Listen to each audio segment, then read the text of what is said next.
37장 12절에서 36절에 나온 말씀을 갖고 야곱과 요셉을 통해 본 하나님의 세밀한 구원 계획이라는 제목으로 같이 말씀 나눠보겠습니다.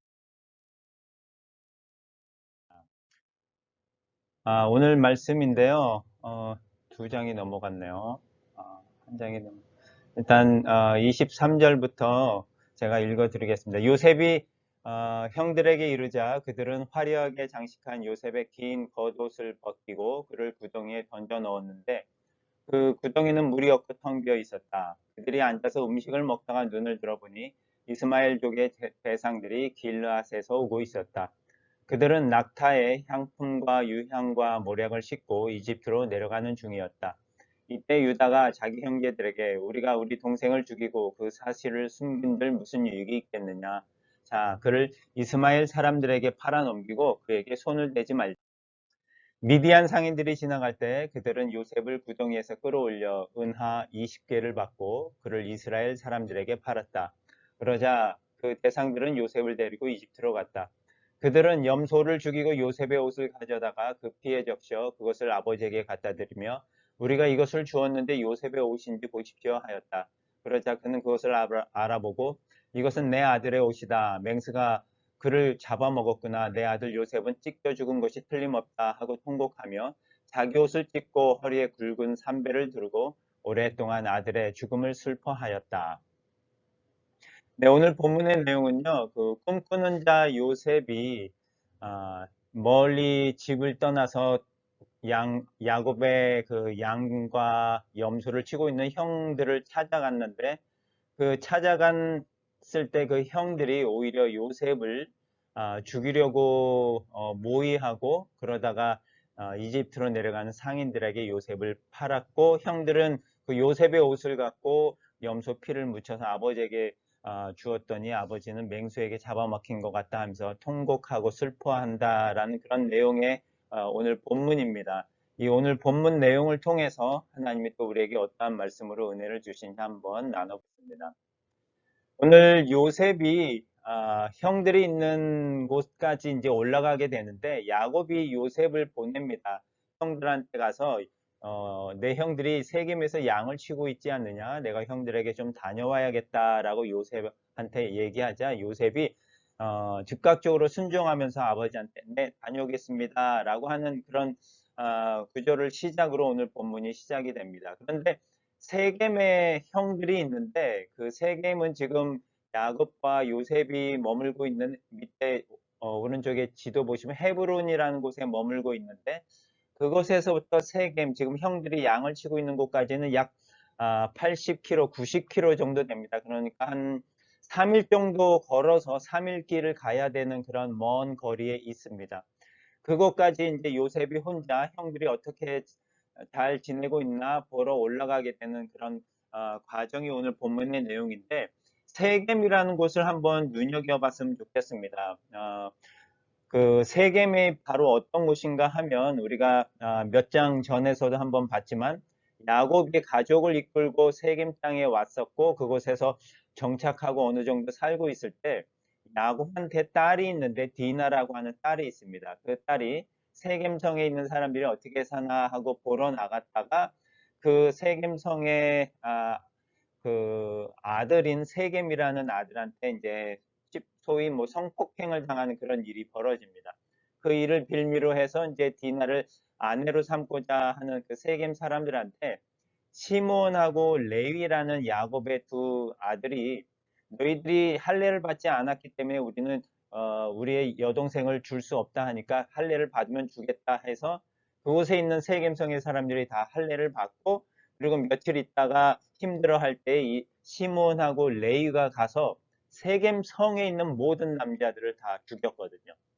그리고 나서 그 일로 야곱이 너무 신변의 위협을 느껴서 하나님 앞에 기도하고 베델로 올라가게 된 그런 일들이 벌어진 곳인데 이 세겜이 바로 그런 곳입니다. 그래서 아직 그 사건이 일어난 지 뭐 긴 세월이 지나서 그 사건이 잊혀지지 않은 그런 시간이었는데 이 세겜 땅에 용감하게도 형들이 야곱의 그 양들을 데리고 올라간 거예요. 그래서 이 세겜 사람들은 아직도 그 마음 한 구석에 야곱의 그 아들인 시몬과 레위가 한 짓에 대해서 용서할 수 없는 어떤 복수심에 아마 불타 있을 것 같은 그런 상황인데도 불구하고 지금 야곱의 아들들이 그곳에 있으니까 야곱이 한편으로는 좀 그런 모습들이 걱정이 됐을 수도 있을 것 같아요. 그래서 요셉을 보내는 그런 장면입니다.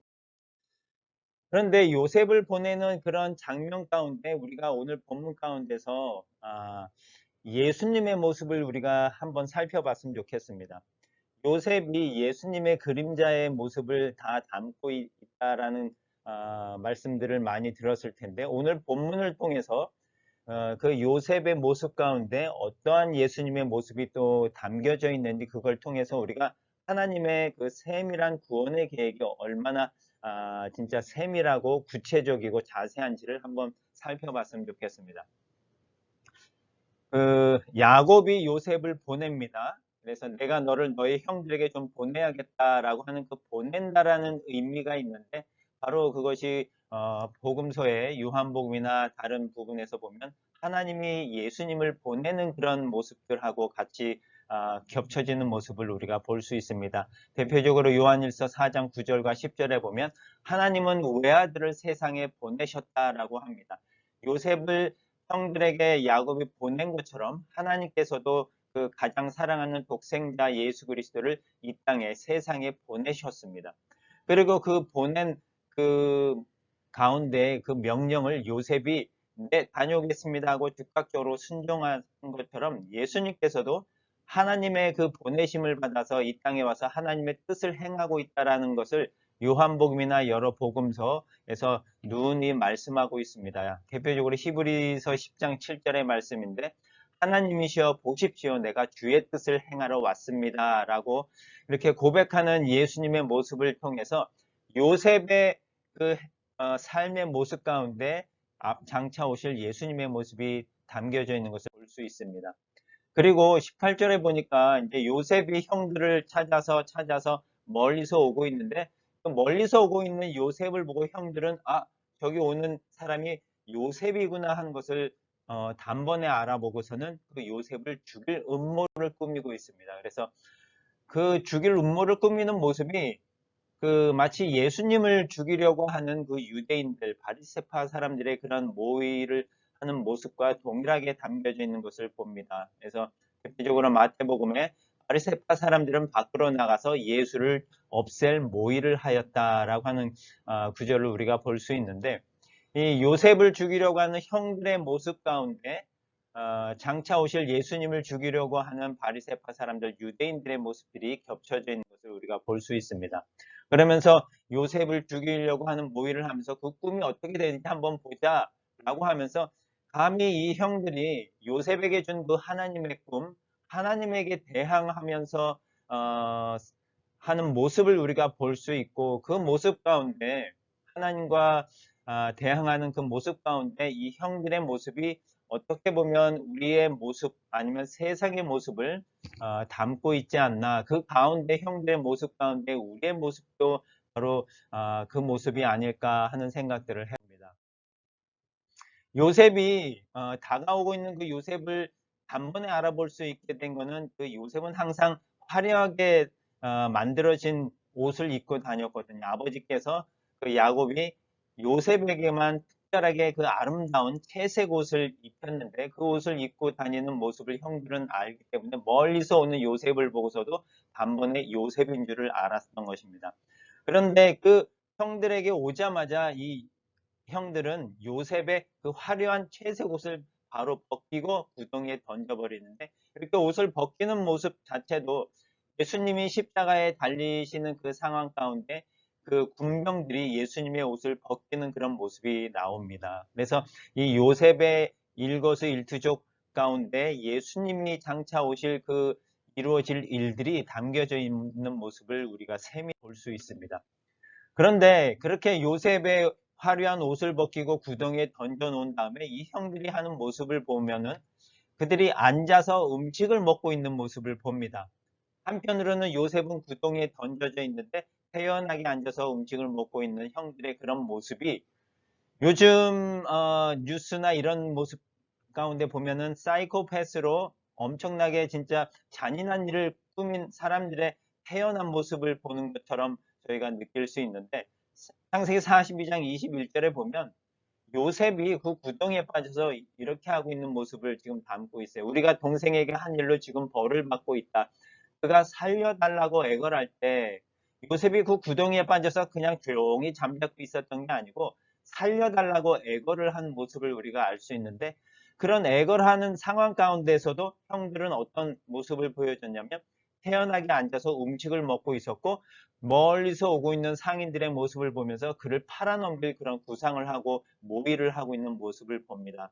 그 형들의 모습이 과연 그 형들만의 모습일지, 아니면 그 예수님을 팔아넘기는 그 세상의 사람들의 모습일 수도 있는 것이고, 또 더 멀리는 우리 자신들의 모습도 그 안에 어느 정도 담겨져 있지 않을까 하는 그런 생각을 해봅니다. 그리고 그렇게 다가오는 상인들이 향품과 유향과 모략을 갖고 오고 있는데, 마치 예수님을 경배하러 온 동방박사들이 황금과 유향과 모략을 갖고 오는 모습 속에서 이 요셉의 모습 가운데 담겨져 있는 예수님의 그림자가 너무도 세밀하고 자세하게 그려져 있는 모습을 보면서 하나님이 얼마나 이 구원의 계획을 이루기 위해서 오래전부터 요셉을 통해 또 많은 선지자들을 통해 말씀을 통해서 우리에게 알려주고 계신지를 우리가 볼 수 있습니다. 그리고 26절에 보니까 유다가 자기 형제들에게 우리가 동생을 죽이고 그 사실을 숨긴들 무슨 유익이 있겠느냐. 요셉을 이스마엘 사람들에게 우리가 팔아넘기자라고 제안하는 모습을 보면서 동일하게 예수님을 팔아넘긴 그 가룟 유다가 공교롭게도 이름이 유다입니다. 그러한 모습까지도 하나님이 세밀하게 계획을 짜서 구원의 계획을 이루어 가시는 하나님의 모습을 보면서 하나님이 그 구원을 위해서 얼마나 세밀하게 완벽하게 완전하게 일하고 계신지를 우리가 볼 수 있습니다. 그리고 미디안 상인들에게 은하 20개를 받고 넘긴 것처럼 예수님도 가룟 유다가 은하 30개를 받고 팔아넘긴 그런 모습을 우리가 볼 수 있습니다. 그리고는 이 형들이 요셉의 그 벗긴 채색 옷을 갖고 찢은 다음에 염소의 피를 묻혀서 아버지에게 줬는데, 이 아버지에게 준 옷을 보면서 그 요셉을 죽이려고 하는 그 모의를 얼마나 이 형제들도 나름대로 치밀하게 구상하면서 했는지 모릅니다. 그런 모습 가운데 우리도 얼마나 이 예수님을 진짜 십자가에 못 박으려고 그 유대인들이 또한 치밀하게 계획을 세워가면서 모의하면서 행했는지 우리가 알 수 있는데, 바로 그런 일 가운데서 요셉이 45장 7절에 고백한 것처럼 하나님이 놀라운 방법으로 형님들을 구원하려고 저를 이곳에 이렇게 보내게 만들어 주셨습니다. 라고 오히려 그러한 형님들의 죄를 구원을 위해서 해석하고 바라보고 있는 은혜로운 요셉의 모습을 볼 수 있는데, 그러한 십자가에 예수님을 못 박은 우리들을 향한 하나님의 모습을 우리가 이 요셉의 고백을 통해서 볼 수 있습니다. 그처럼 예수님을 못 박은 사람들을 오히려 하나님은 은혜로 그들의 죄를 용서하시고 받아주시고 구원의 길로 인도하여 주시는 하나님의 모습을 우리가 볼 수 있는 그런 모습입니다. 이러한 요셉의 죽음을 야곱이 얼마나 슬퍼하고 있는지를 우리가 34절이나 35절에도 보며 알 수 있는데, 자기 옷을 찢고 허리에 굵은 삼배를 두르고 오랫동안 아들의 죽음을 슬퍼하였다라고 기록이 되어 있습니다. 그리고 35절에 보면 그의 모든 자녀들이 그를 위로하였으나 아무 소용이 없었다. 그는 내가 슬퍼하다가 저 세상에 있는 내 아들에 가겠다 하고 계속 아들의 죽음을 슬퍼하고 우는 그런 야곱의 모습을 보면서 독생자 예수 그리스도를 이 땅에 보내주신 하나님도 야곱 못지않게 진짜 엄청난 슬픔을 그 마음에 담고 계셨겠다라는 그런 생각을 해봅니다. 하지만 하나님은 그러한 슬픔 가운데서도 그 슬픔을 넘어서 그 우리를 구원하고자 하는 그 사랑을 갖고 있었기 때문에 그 사랑이 그 슬픔을 넘어선 모습을 우리가 볼 수 있습니다. 로마서 8장 32절에 자기 아들까지도 아끼지 않으시고 우리 모든 사람을 위해 내어주신 하나님이십니다.